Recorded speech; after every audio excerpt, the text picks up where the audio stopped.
जिन्होंने हिंदी कविता को जनमानस की आत्मा बना दिया, जिनके शब्दों में राष्ट्रभक्ति, संस्कृति और नैतिकता का गूढ़ संदेश था, जिनकी कविताएं केवल साहित्य नहीं बल्कि एक युग की चेतना थी। ऐसे महान कवि को देश ने राष्ट्रकवि की उपाधि देकर सम्मानित किया। वे थे मैथिली शरण गुप्त। मैथिली शरण गुप्त का जन्म 3 अगस्त 1886 को उत्तर प्रदेश के झांसी जिले के चिरगांव नामक गांव में हुआ। उनके पिता रामचरण गुप्त धार्मिक विचारों वाले थे और इसी पारिवारिक संस्कारों के बीच मैथिली शरण जी का झुकाव बचपन से ही हिंदी, संस्कृत और धार्मिक ग्रंथों की ओर रहा। उन्होंने पारंपरिक पद्धति से शिक्षा प्राप्त की और बाल्यकाल से ही कविताएं लिखना प्रारंभ कर दिया।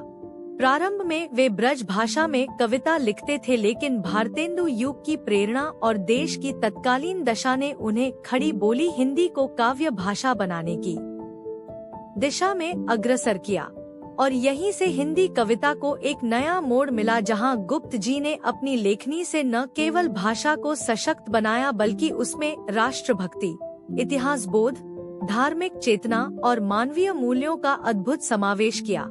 उन्होंने भारत भारती नामक कालजयी काव्य रचा, जो उस समय के भारतीय जनमानस के हृदय को झकझोर देने वाला ग्रंथ बन गया। इसमें देश की दुर्दशा, विदेशी शासन की पीड़ा और स्वतंत्रता की इच्छा को इतनी ओजपूर्ण भाषा में व्यक्त किया गया कि यह कविता आज भी राष्ट्र प्रेम की प्रेरणा बनकर जीवित है।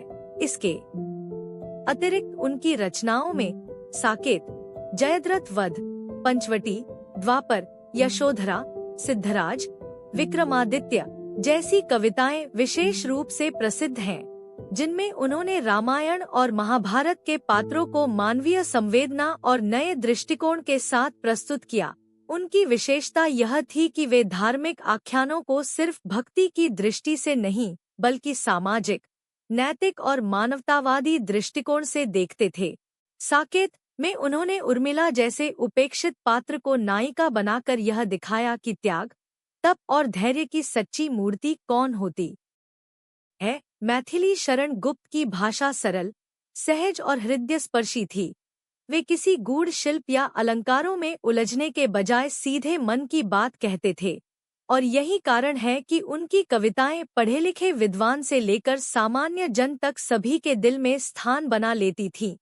राष्ट्र प्रेम, धर्मनिष्ठा, स्त्री के प्रति संवेदना, भारतीय संस्कृति का गौरव और मनुष्य के आत्मिक विकास की पुकार उनकी कविताओं की आत्मा थी।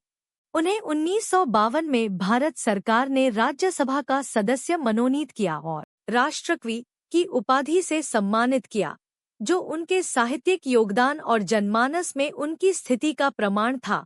और जब 12 दिसंबर 1964 को उन्होंने इस संसार से विदा ली, तब हिंदी साहित्य ने एक युगद्रष्टा, एक सच्चा देशभक्त और एक संवेदनशील कवि को खो दिया। लेकिन उनकी कविताएं आज भी समय और सभ्यता की परीक्षा में उतनी ही जीवंत है जितनी वे तब थी जब उन्होंने पहली बार कलम उठाई थी। अगर आपको यह साहित्यिक यात्रा पसंद आई हो तो वीडियो को लाइक करें और अपने विचार कमेंट में जरूर साझा करें।